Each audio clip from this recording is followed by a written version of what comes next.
July 25th. What a day to meet. Grab a coffee and let's get smarter together. I previewed yesterday that I want to talk about space, how we end up with the notion of 3 dimensions in our head. But I want to use the opportunity to travel first, if only in the mind, to a place in the Peruvian Andes called Chavin de Huantar.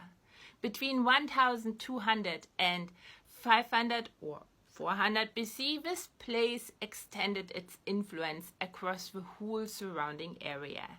It did it through what we might call today a 4-dimensional monumental art installation cut into the stone. Yes, he didn't need a trump. 4 dimensions because it takes time to find your way through the labyrinths and past hanging staircases. We are talking winding journeys ending at narrow corridors large enough for only a single person, beyond which lie tiny sanctums containing monoliths carved with dense tangles of images and illuminated only by thin slates. Light becomes a feature of its own, the way it falls on the pictures carved into the walls that are set at strange angles. We are not talking pictorial narratives, nor a pictographic writing system.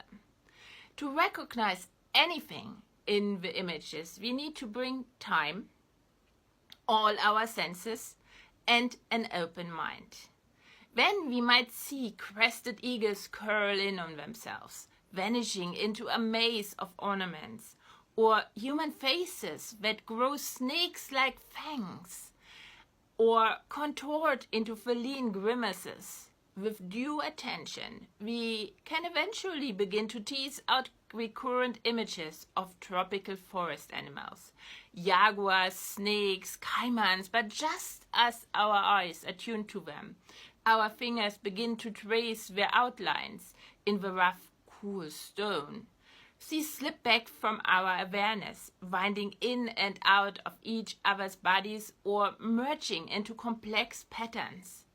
This is a realm of shapeshifters, where no body is ever quite stable or complete, and diligent mental training is required to tease out structures from what first seems to be a mayhem.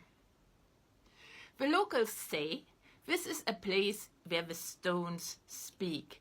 And with this, the art of Chavin appears to be an early manifestation of a much wider Amerindian tradition in which images are not meant to illustrate or represent, but instead serve as visual cues for extraordinary mental feats. Like creating the space that contains the needed information, instead just walking into a space and hoping to find the information in there.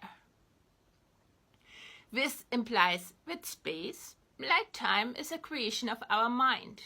What were the natives of the Americas up to?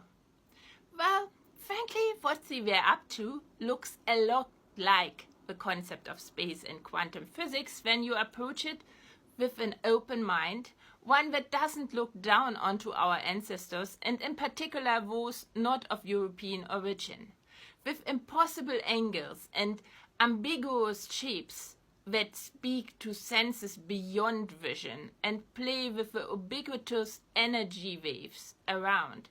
Chavin tries to break through the assumptions our mind makes to generate its best model of the world. It helps the one on a quest inside to get closer to the truth of the physical universe. What is this truth? That's what I want to discover with you over the course of the next couple of days, from Newtonian physics, which can describe the precise place of any point in space, not just in the present, but in the past and the future, from position and momentum alone, to the discovery that quantum physics only works when you simply ditch the concept of location, and the question how and why our mind represents the universe as 3-dimensional anyway. Let's explore. As Nanas think. Make a habit out of thinking. Let's turn thinking into the norm again. Like, comment, share, and follow lest you miss a single opportunity to improve yourself and society. Once you do, we'll meet again at the coffee pot and learn something about space.